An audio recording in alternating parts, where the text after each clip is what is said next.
All right. Good evening, everybody. Welcome to part 3 of our 4-part webinar series on your skin, your largest organ.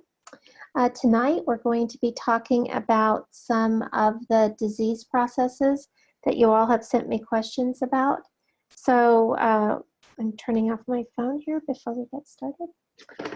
So just as a reminder, we're going to There we go.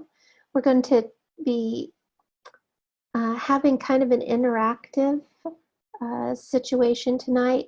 So make sure that you get into the chat to chat any questions that you might have as we're going along, so we can make sure to get them covered. And I make sure that I'm explaining things well. So you know who I am by now. It's no surprise that the thing that I really loved about my naturopathic training is that it taught me that my naturopathic training wasn't enough and that I needed more. And so I kept seeking out teachers, and I found some European biological medicine classes that were being taught by a doctor from Switzerland. And his greatest gift to me was to teach me that if you could reduce oxidation on the cell membrane, if you could create a slight shift in the pH of the blood, urine, and saliva, and if you could get more minerals into the cells, a body could heal itself of anything. And so our anything that we're talking about right now is the skin. And the skin is such an amazing organ. So we're going to start from the beginning, and remember that everything in your body starts with cells. And these cells form tissues. And tissues form organs, and organs form systems, and systems form organisms, and like you and your human body.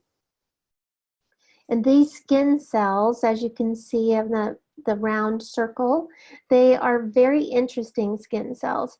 And when put together, they create a tissue that is an organ that lives on your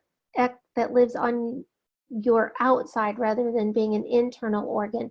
And it contains about 2 trillion cells. It weighs at least 8 pounds, and there are about 22 square feet of it covering your body. And without it, we would quite literally evaporate. We would have very little shape. And the skin has lots and lots of different functions. One of the functions is waterproofing, and we discussed how important that is. We talked about insulating and how it protects and manufactures vitamin D, and it interacts with other organs and systems. This is truly an amazing part, and we're going to kind of tie up our webinar series on the skin next week when we talk a little bit more about how it interacts with all the other organs and systems in your body. Remember that your skin's made up of 3 layers, and we're going to talk a bit about some of these things tonight. In the epidermis, it's made mostly of keratinocytes, which you really are going to want to pay attention to tonight. It contains Langerhans cells that interface with our immune system. It contains areas of pigment, melanin, that determines how dark our skin is and protects us from sunburns and all kinds of things. And then there's the dermis, which is made mostly out of collagen and elastin. It contains blood vessels and nerves and sensory fibers and hair follicle and sweat glands. So this is something you want to think about tonight as well. And then the subcutaneous, or sometimes it's called the hypodermis, and it's the fatty layer that's kind of the protection that not only feeds the skin, but it protects us from bumps and bruises. I mean, from bumps and spills, and that's where bruises kind of rise from.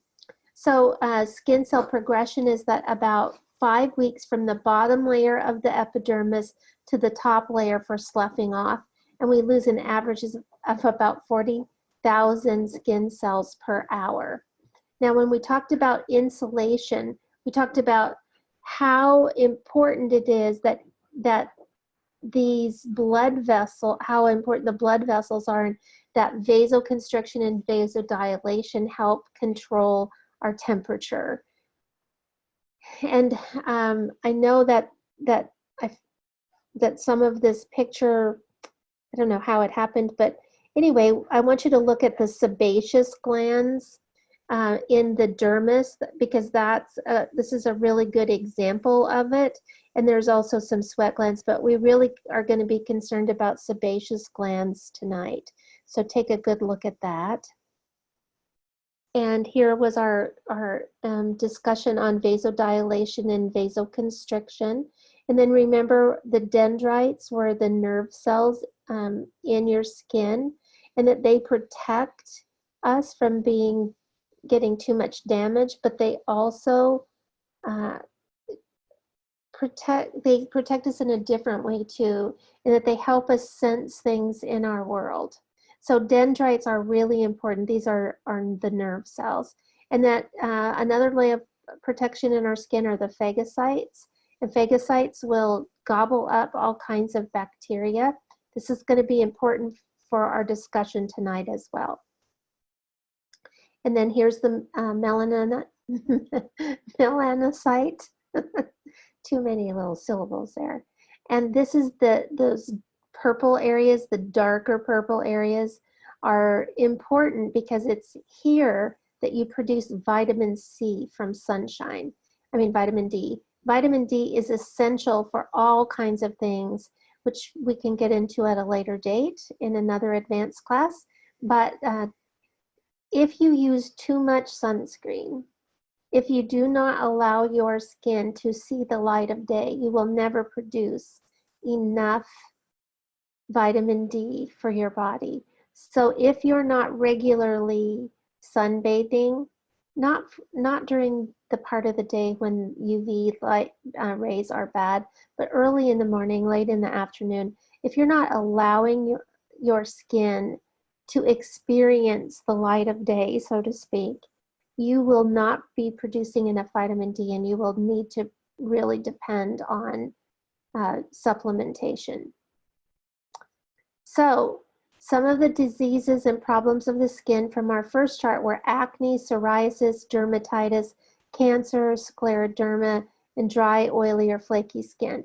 But tonight, we're going to take on these 4 topics. Eczema, which is also atopic dermatitis. And then we're going to talk about seborrheic dermatitis and Darier's disease and skin tags. So let's start with a few definitions. So dermatitis is any kind of inflammation of the skin. So when we get to our topic of atopic dermatitis, I want you to remember that any kind of dermatitis is inflammation in the skin. Sometimes it's caused by an allergic reaction. It always results in some kind of redness, itching, and sometimes some blistering. There are all kinds of reasons for dermatitis. There's contact dermatitis and atopic dermatitis, and let's see, I'm trying to think of what the other one is. These are much different than the seborrheic dermatitis in that they are more connected to the derma and not the sebaceous glands that are located in the dermis. And then let's talk about seborrheic. That just means that it's related to the sebaceous glands. So that's why I had you take a look at those. And then keratosis is a wart-like growth that's generated by the proteins. Remember, in the first layer of our skin, our epidermis, was keratinocytes. I'm having the worst trouble with pronunciation. Keratinocytes, and those are proteins. And so the keratosis are wart-like growths that are generated by those proteins found in the epidermis and dermis. So as we move along here, you're going to see some pictures that will make your skin kind of hurt a little bit. And we're going to talk about which waters and which water protocols and that kind of thing would you use to help someone who had these kinds of issues. So let's start talking about atopic dermatitis. So atopic dermatitis, or eczema, is caused by a number of factors. So for instance, I was born with eczema. Eczema is often an allergic reaction to milk or wheat. If you have people in your life that have atopic dermatitis and they have not eliminated wheat and dairy from their diets, they're kind of barking up a wrong tree if they think it's ever going to get better. But I will tell you that my atopic dermatitis or eczema virtually disappeared when I changed my diet and added Kangen water. When I changed my diet, it dramatically improved. But once I started Kangen water, I have never had another episode of eczema, and that's been since 2005, which is kind of an, you know, anyone who has fair skin, especially redheads, we tend to have all kinds of skin issues. It's all that lack of much pigment in our skin, I guess. I don't know, or maybe heritage or whatever, but it's a real situation. And a lot of mine would happen, and I wouldn't know why. Now, when I do start to feel some itchiness increases, that's where atopic dermatitis generally happens first. You can see in this little infant foot, in the creases of this baby's foot, you can see where it started. And then on the child's leg over there, you can see how much worse it is at the crease of the knee and then the creases in the back of the ankle. And then it will spread from there. But it generally will happen in the crease of your arm, the creases in your neck, in your groin, in the back of your knees, in your elbow, the bend of your elbows, your wrists, between your fingers, between your toes, that kind of thing. Especially if you're having some contact dermatitis on top of that.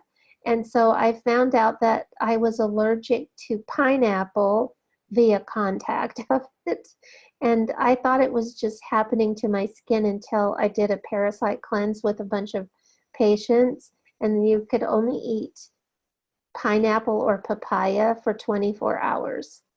And my tongue literally just cracked open and bled because that was an example of contact dermatitis, which was feeding into my atopic dermatitis.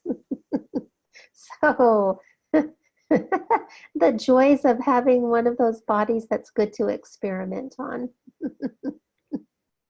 So atopic dermatitis will often be accompanied not only by redness and itching, but you can see in these pictures some scaliness, and sometimes it weeps and it has a kind of a yellow crustiness about it. So when you think about all the types of water that you can make with your machine, which one do you think is going to break up that yellow crustiness that has to come off before you could clean it? Anybody have a guess? 2.5? Yes. No, sorry, wrong. Opposite direction. 11.5, huh? Exactly.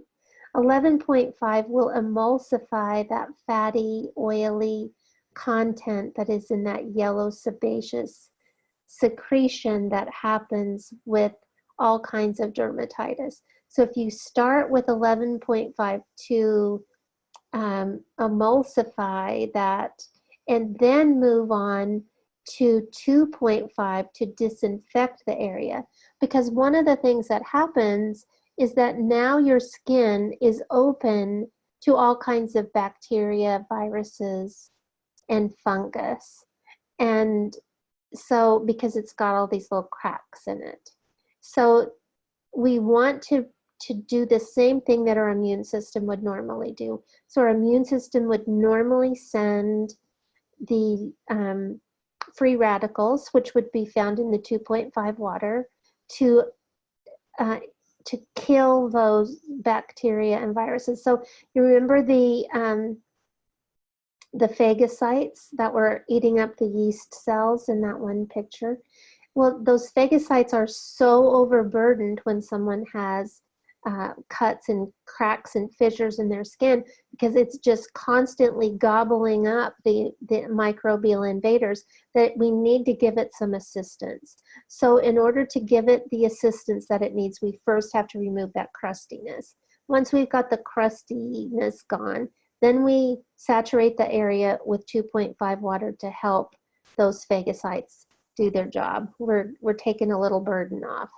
And then what we want to do is flood the area with what do we want to do next? So we did 2.5. Now what are we going to do? 6.0. No. Beauty water.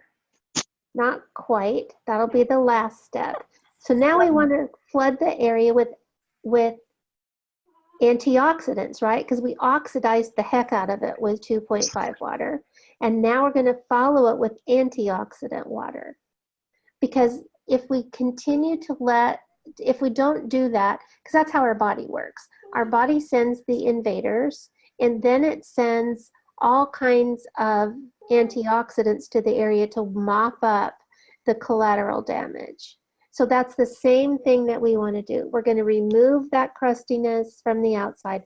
Then we're going to flood it with oxidation to kill the microbes. Then we're going to flood it with antioxidants to mitigate the damage. And then we're going to balance it with the between 4 and 6 pH water, the beauty water. Now we have put some balance back in that skin. Because as you can see from these pictures, that is not balanced skin. It is red and itchy and inflamed. So anytime we have inflammation, we know a couple of things are going on. Anytime we have an inflammatory response, that means our body's going to be sending a bunch of free radicals to the area to try to mop up the damage. So we want to help it along. Once we've helped it along at killing the bacteria, virus, fungus, whatever those invaders are, then we want to flood the area with antioxidants to bring some healing, a different level of healing response back to the skin, or yeah, in this case, the skin. But then we have to balance the pH because we've upset it in multiple directions. We upset it when we put the 11.5 water on to take care of the oils and lift the oils off. Then because we made it now too alkaline. Then we put 2.5 water on to kill the microbes, and now we've got it too acidic, and that's going to be irritating as well. And then we put 11.5 on to help restore the antioxidant levels. And then now we have to go back and put some beauty water on it to get that skin back to a normal pH. Remember that you always have to let it dry between the additions of the different waters, or you're basically not getting anywhere. Does anybody have any questions before we move on to our next topic? All right, so let's talk about seborrheic dermatitis. So this little baby down here, that's called, the common term for it is cradle cap. Born with that. So, but I had tons of hair. So imagine how much fun that was for my mom. A whole mop of red hair with cradle cap. But that's a sign that that body's probably going to be set up for atopic dermatitis later. But seborrheic dermatitis happens in places where there are more sebaceous glands. So the scalp is particularly, rife with sebaceous glands. Otherwise, our hair would get too dry, our scalp would get too dry. So dandruff isn't usually because the skin is too dry. It's because it has a little dermatitis going on and it's oily. So we generally want to take care of the scalp by getting the oils out. Get the oils out with 11.5 water. So this is the time, if you have someone with seborrheic dermatitis or a little baby with cradle cap, This has some fungal overtones to it. This is going to be more likely to have yeast overgrowth as it progresses. So you would actually separate the hair and spritz 11.5 water, you know, and just keep making parts and spritzing, making parts and spritzing, and have them massage it in a little bit, and then wash their hair. And you want to wash your hair always with beauty water. So this is the one time when you're going to do 11.5 water and not do 2.5 water. The only time you would use 2.5 water is if you were starting to see some fungal issues happening. If you're starting to get some little splits or cracks or fissures in the scalp, you know, it's starting to have little bloody spots. It looks like on this baby, like that one, that baby might be having some, and so that would be a good idea after applying the 11.5 water to apply some 2.5 water before washing that baby's hair in beauty water. So when you say 11.5, is it the aged 11.5 so that it'll take out the oil, or just fresh? Will it take it off? So if you're not able to emulsify oil with your fresh 11.5 water, it's because you have too much calcium in your water. And so pay attention to that. But yeah, you could use the older 11.5 water because it's particularly good at emulsification after a day or two because the calcium's all dissipated out of it. And then when you're talking about disinfecting for, you know, these kind of medicinal things with 2.5 water, you know, it should be as fresh as possible. Fresh 2.5 water has more disinfecting power than older 2.5 water. And then beauty water changes pH when you heat it. I don't know if any of you ever tried this before, but you can take beauty water and heat it, and it will change to become alkaline. So you kind of have to wash it with cool water. So my take, you know, how I do it, you can do it however you want. When you're wanting to rinse your body or rinse your hair with, you know, with the beauty water, I have it in a container that I sit in a bowl of warm water so that it's not cold or it's not room temperature, it's warm. It's not as, it's a good way to end your shower because it kind of, so it stimulates your lymphatic system because you were warm and now you're cool, and that sends a lot of blood and lymph to the surface of the skin. But it's never going to be as warm and fun as your shower or your bath, but but you can warm it up so it's not shockingly cold.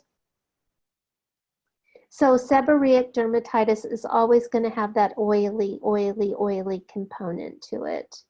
And it can actually spread to other areas. You know, it can take over on eyebrows and men with beards or mustaches. It can happen there. And it can happen because of oiliness. It can happen along the bridge of your nose. Wow. It can happen in the groin, a few other places. So it's a particularly nasty, itchy thing that can really become yeasty pretty quick. Any questions on this one? All right, let's move around to Darier's disease. Now this one's pretty rare. It's a genetic disease, and it starts out with little nodules that are kind of hard, and it's a little itchy, but it spreads. And when it spreads, people don't usually come back from this. This isn't something that's like atopic dermatitis where you treat it and it's gone and maybe you'll have a recurrence. This can happen permanently to these people's skin. And it can, in rare cases, cover almost their entire body. Their skin is very fragile. As you can see from this man's forehead, it has totally taken over the skin on his entire forehead, in his scalp, in his eyebrows, the whole thing. And it happens in places that have more sebaceous glands, because it has an oily component as well. Now, this I've never treated, but my brain tells me that these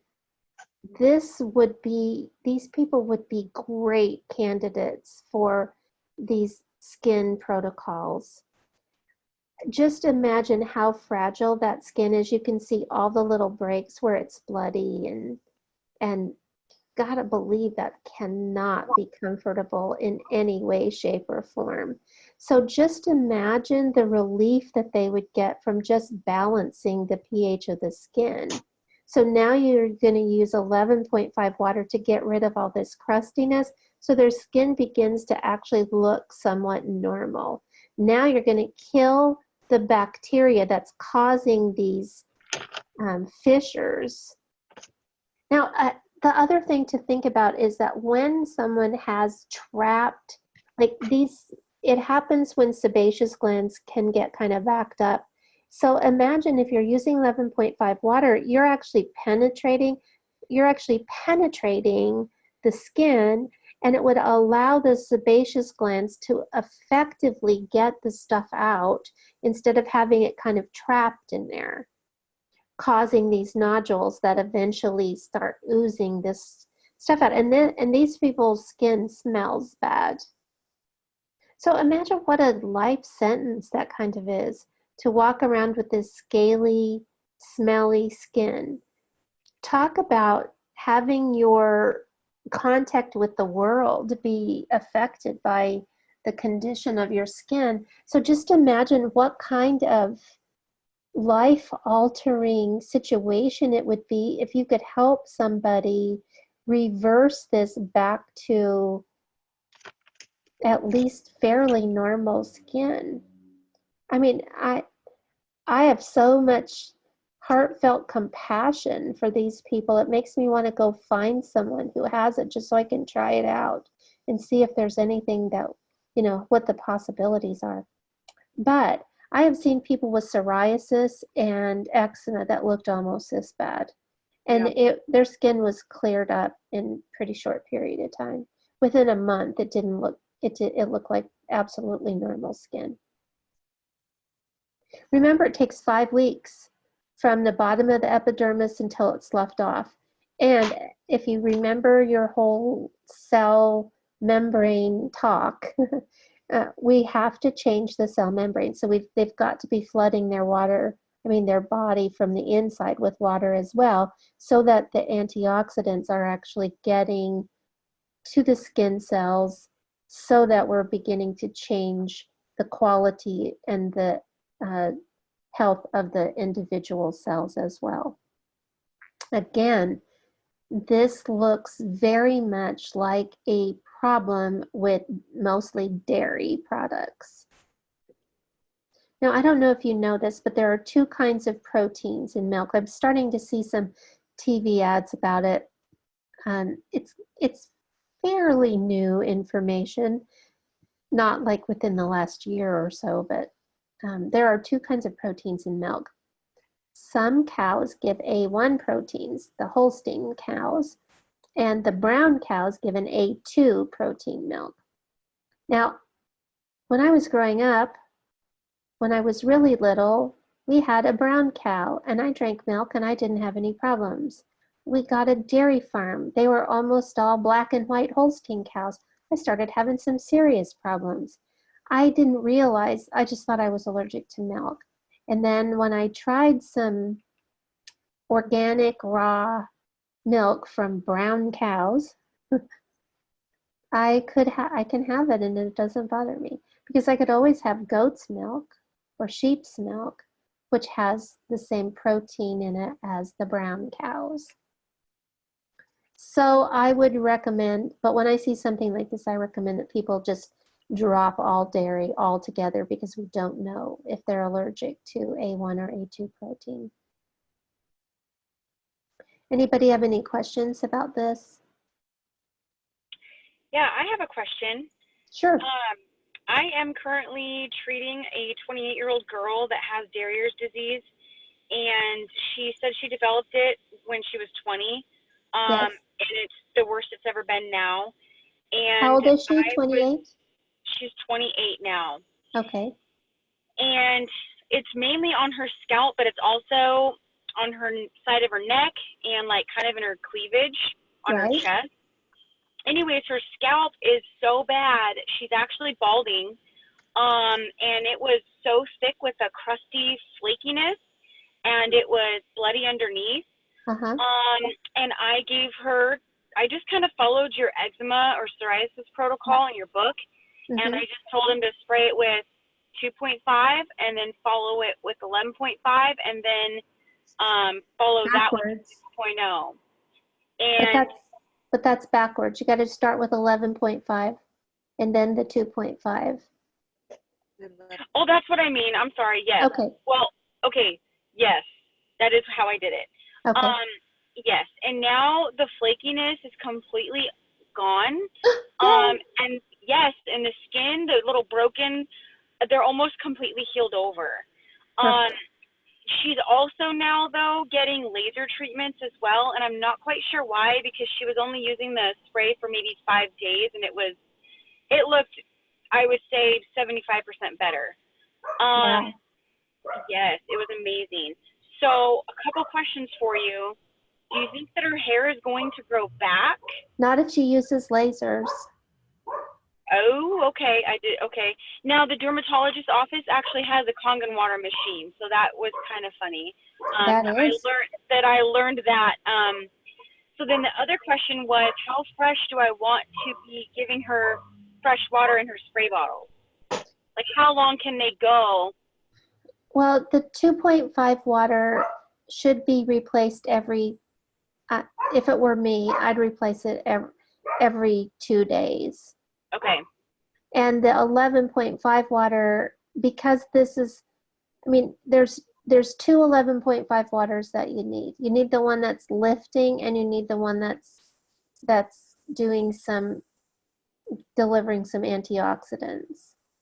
Okay. So those are different. One would be older, and to do the emulsification, and ideally the antioxidant one would be really fresh. This hair will regrow. It might not ever be as thick, and it might not be quite as healthy, but I have seen all kinds of people with all kinds of alopecia problems, which is what she's developing, is alopecia from this, because it basically smothered her scalp. And Okay. so hair follicles were damaged. Right. But I've seen men, I mean, this is one of the earliest things I saw when I went to the first meeting about, when I was learning about water, are these two Japanese guys that were bald, and they were, like they showed us their before and their after, and then we could see their after. And wow, I mean, they had half their hair on their head back, and they had been cue balls. Oh, wow. Okay. And because of stress, I had lost, more than half of my hair because I was so sick, and I'd been so sick. You could see like major scalp. I was definitely balding. And it all came back pretty quickly. So, but lasers do some damage to the skin that you can't repair. And they will damage the hair follicles, so they will not be repairable. Okay, I will let her know that. I'm not sure if her dermatologist office told her that, but she got 2 treatments last week, and I think she's going to get another 2 to 3 more laser treatments this week. And I'm not quite sure why they're going that route with it, since the Kangen water is healing her. But I will let her know that, and that there is hope for her hair to grow back. Yeah, I mean, I would tell her that within 3 months she should start seeing some hair regrowth. Okay. If she's really, really like conscientious about doing this protocol. Okay. And then the 6.0 water, obviously the fresher the better. But they're kind of across town, and I'm trying to get them to fill up their little spray bottles more often, but they just are kind of, I don't know, they're maybe not so educated on, they think that it's going to stay good for, it's been about a week and a half now. So I just want to make sure that by spraying it, they're not going to actually hurt anything. It won't hurt anything. It's just not going to be as helpful. Be as effective. Okay, got it. So 2 days on the sanitizing water, and you would say, so I have a K8, so I have, you know, the 11.5 that emulsifies like right away. Yeah. So that's perfect. So the best way to Okay. share the water with her then would be to put it in a bunch of little bottles where it's filled all the way to the top and tightly sealed. Okay. And then she doesn't open that until she's ready to do her treatment. Got it. And then Okay, stick stick the sprayer in the bottle. Okay. Great. Thank you. You're welcome. Anybody else have a question or comment? I'm really happy to hear about that. Keep me updated with her progress. I will, and I will actually maybe ask if I can share the before and after pictures so that you can kind of yeah. That'd be yeah, great. I'm sure you'd be interested in that. Yes. I was pleased. I myself have a little issue going on. I woke up this morning with my eye swollen shut, has like a sty or something, or maybe a bite, I don't know. But thanks to water protocols, I actually have an open right eye. Yay. But no makeup because, you know, it's not very good when you're trying to get over something. So Right, right. But Dr. Parker, all natural. There's not really that much difference. Skin tags. So skin tags are actually tumors. And most of them are, you know, most of the time they stay benign. But sometimes they don't. And so it's really important to keep track of them. In homeopathic world, people who develop a lot of skin tags are people who are prone to cancer. I've had cancer twice and I have a fair amount of skin tags. So in my case, it seems to be the truth. So skin tags, treatment of skin tags is to actually use beauty water more often. I'm pretty lax about it these days, and my skin tags have gotten worse. So a lot of it's hormonally driven. So a lot of women get skin tags after they've given birth and their hormones or while they're pregnant. It also tends to happen during perimenopause and during menopause for women, and during andropause for men. Skin tags inherent, like they're not generally cancerous, but can sometimes become cancerous and tend to develop on people who have blood sugar issues, who have hormonal imbalance issues, that kind of thing. So they're kind of like a canary in a coal mine. So if you tend to have skin tags or know someone who does, you know you really ought to watch. You probably ought to have your hormone levels checked. Probably ought to look at your blood sugar pretty often and make sure that that's not an issue. And just keep treating the cells from the inside. Now some, like I don't have any that are big like this. I mean, mine are kind of tiny little ones. If only you could see my finger, I would be showing you where I'm pointing. But in that bottom picture, the little tiny ones, that's more what mine are like. I did have bigger ones before I started drinking Kangen water, and they fell off on their own.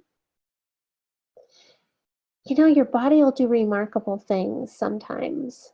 So it's just, they are something that you should have checked pretty regularly, but honestly, I think the best situation for skin tags, if they're bothering you, if they're in a place that, so I forgot, some of the other things that cause skin tags are ill-fitting clothing, do away with your Spanx, ladies. That's not really, they're not good for you.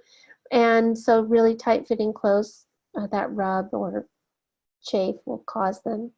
What else? Hormones, like I said. Food allergies can cause skin tags.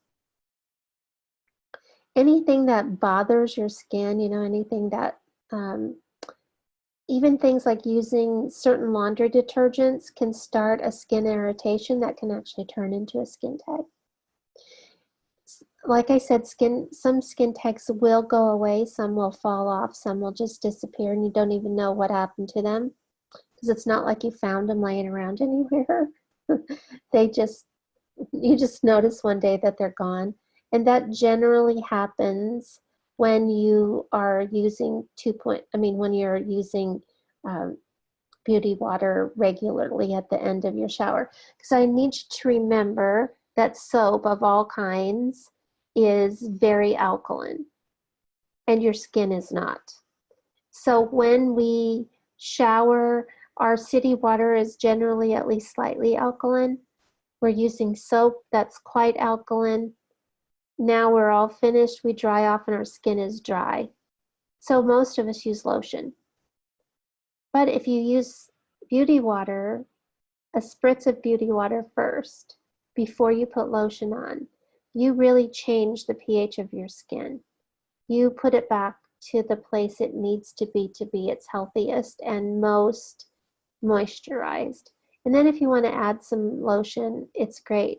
I mean, that's the great thing about these water machines is that they save you so much money in so many ways that you don't really think about. So you can use a quarter as much lotion as you used to because your skin's not so dry anymore. Even during harsher weather, your skin's just not as dry because you're properly hydrated, which works its way out to your skin. And then if you're using beauty water at the end of a shower or bath, you're rebalancing your skin and it's not as dry. So anybody have any questions about skin tags? They can be removed at the doctor's office if they're bothering you. They will either freeze them or and snip them off or burn them off. You don't really want to have too many of them done at one time. It's kind of painful when the deadening agent wears off. People shouldn't cut them off themselves. I've known people that, oh, you just cut them off. Well, you know, that can open you up to all kinds of infections. Yeah. So you want to be careful about that.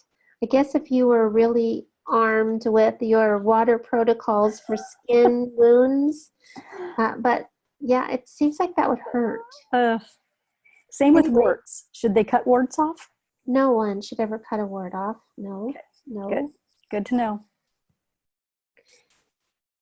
Warts are fungal infections. And so you can treat them all in a lot of different ways.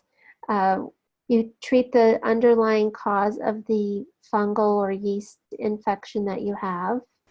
And then I know this sounds weird and has nothing to do with water, but if you put a piece of duct tape on a wart, it will fall off. Suffocates it, right? Yeah, I don't know what nasty stuff is in that duct tape that kills it, but it does. Yeah.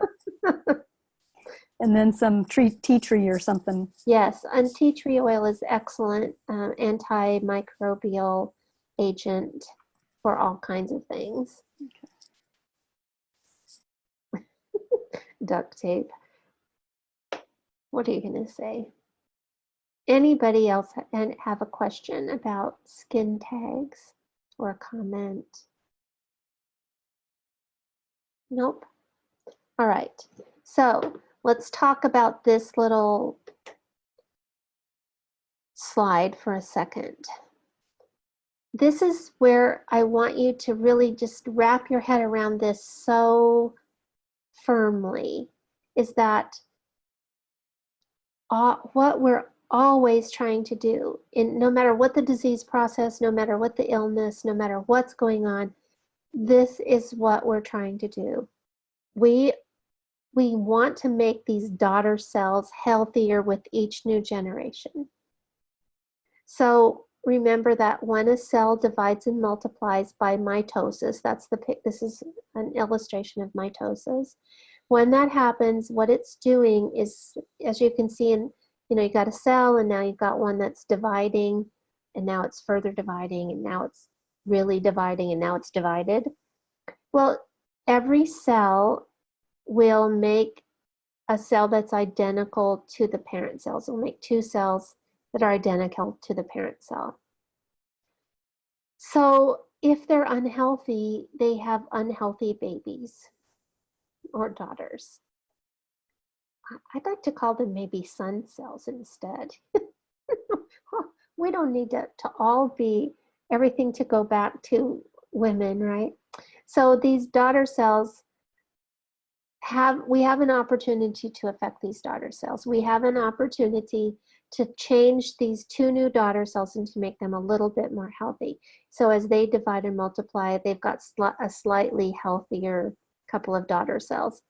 And as we impact those daughter cells and they divide and multiply, we have another generation of slightly healthier, and then another generation is slightly healthier, and another generation is slightly healthier.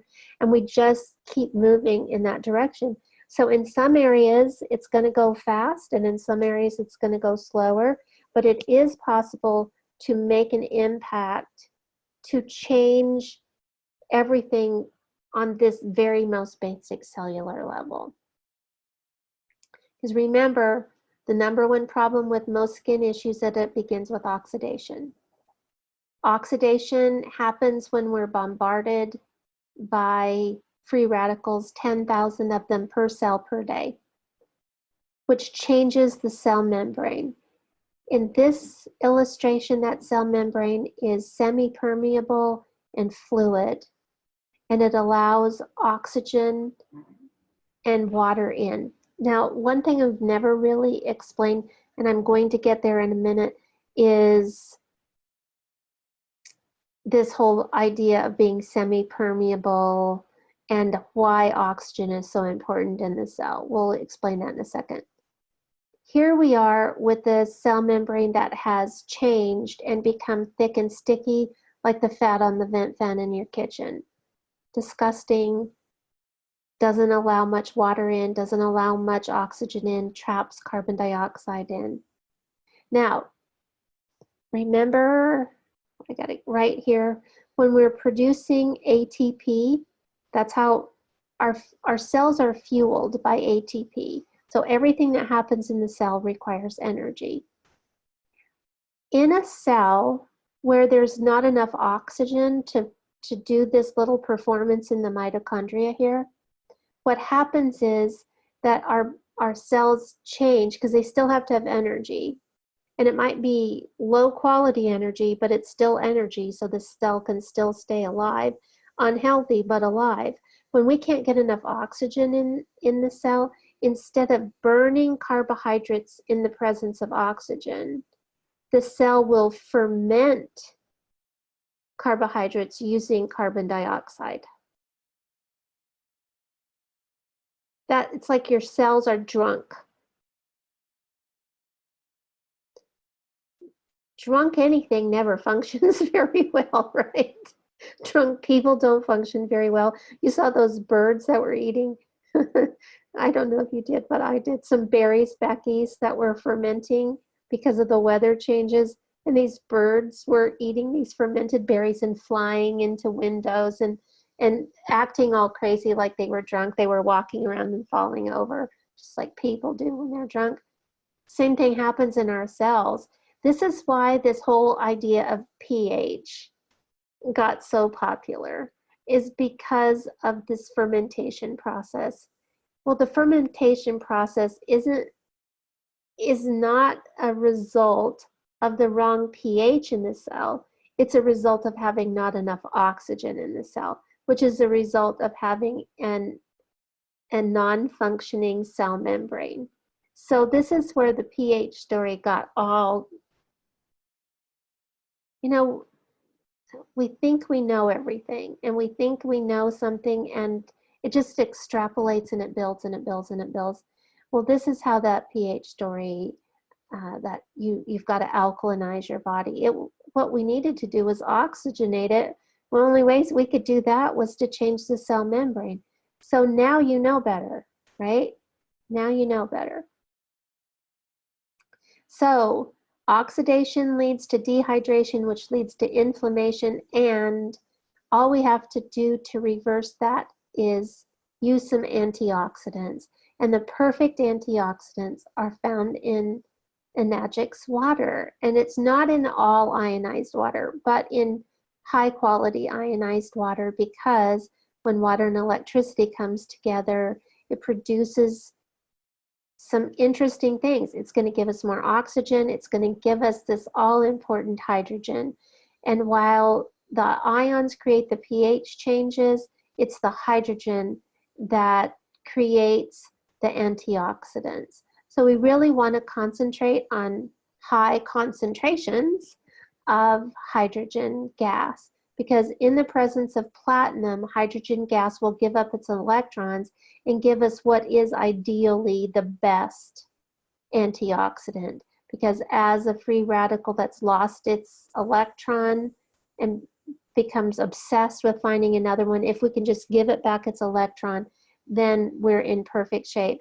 There are some instances and some free radicals that are perfectly suited for hydrogen gas, and others that are better suited for free electrons. And that's the great news about ionized water, is that they contain both. Because remember, traditional antioxidants have limitations, but when you're thinking about how do you help the skin, vitamin C really does help the skin. And while vitamin E is primarily for cardiovascular system, it does help with scar tissue. So, you know,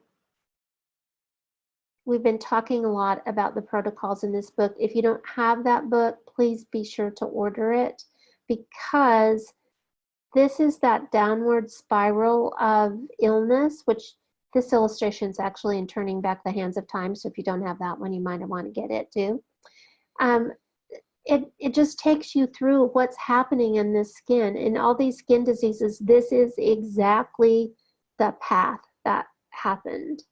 And we can actually return it by changing the trajectory and adding in more free electrons, more hydrogen gas.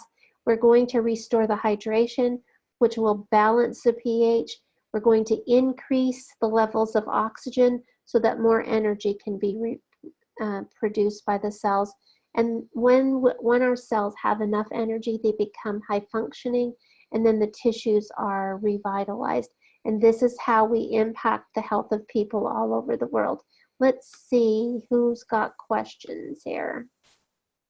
Beth said, what causes sebaceous cysts and how do you treat them? So sebaceous cysts happen when a sebaceous gland gets clogged. And so you're going to treat that by treating your skin properly. And so anybody who's having these sebaceous cysts or any kind of problems with your sebaceous glands or secretions, it's happening because the cells are unhealthy. So you've got to change that.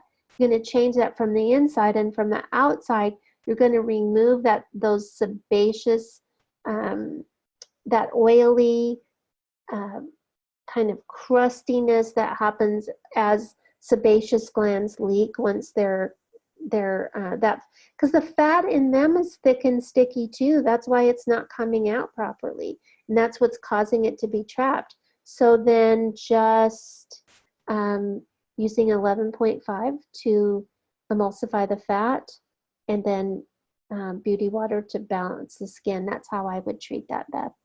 And Lynn said, is there a protocol for healing inflammation and swelling caused by a snake bite? Yikes almighty. Yes, it is necessary to drink the water too. And so you would treat that like a wound.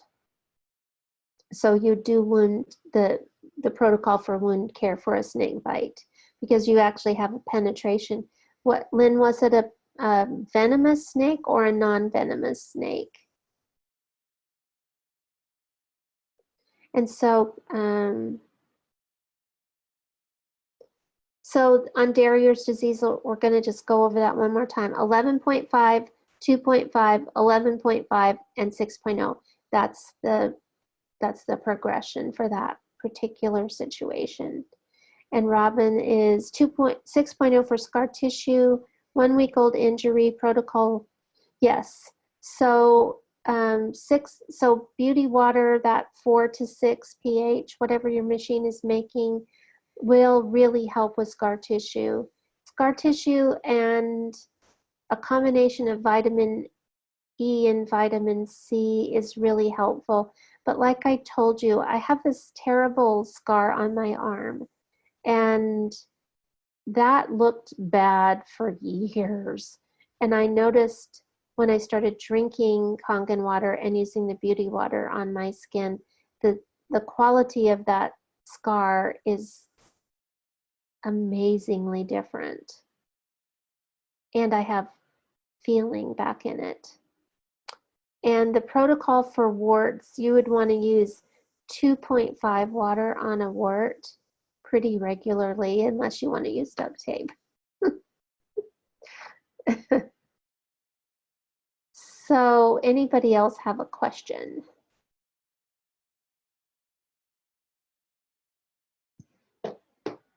Oh man, we have 2 minutes left. We only have 1 more week. If you have not signed up for the next series, I've been really particularly bad, and I have not changed the prices on anything. So you can still get the cheaper price if you haven't signed up.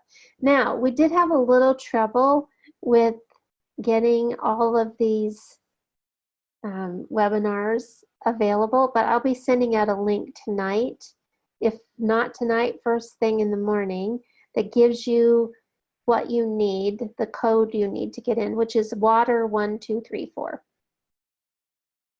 So when you go to Amanda's site and you're looking for these things, the code to get into this particular series is water1234.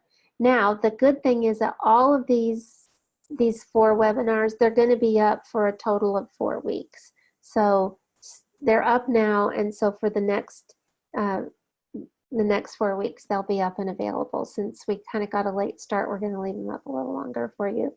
So I hope you really get to go back and enjoy them. And you know, if you've got other questions before next week, be sure that you email them in so I can get them answered. Does anybody else have any questions before we call it a night? Nope. All right. Well, so happy that, oh wait. So Cassandra said, so Darier's disease is possibly not reversible because it's genetic. So remember, your DNA is not your destiny, right? So you can actually change things. And maybe it would stay dormant in her body, but you can reverse things back to the place where you just don't see him again. It wouldn't be too much different than my atopic dermatitis that I came out of the womb, practically came out of the womb with, and had it off and on my whole childhood and young adulthood and middle adulthood. It seems to be gone now. I'm sure that if I handled pineapple, it would probably bother me again. But it's just one of those things that when you treat the symptoms properly, and you're not just treating the symptoms, because that's the thing that I learned in naturopathic medicine. In naturopathic medicine, I learned to treat symptoms. In biological medicine, I learned to treat causes. And so that's what I'm trying to help you with. Let's treat the underlying cause, which is the unhealthy skin cells. Let's treat that. Let's get that pH balanced by removing the oxidation so that it's properly hydrated, so the pH is proper, everything is good about it. It's getting minerals in. You know, of course, you're going to have to change your diet because you have to feed it something it can use. But when you do those things, it's as though this isn't really affecting you on a daily basis because it's under control. Your body is healing itself from the inside out and the outside in. That's always the best way. Well, that's the last question, and it's time. So thank you. I look forward to seeing you again next week, everybody. Have a good one. Thank you. And we'll talk again next week. Bye. Bye.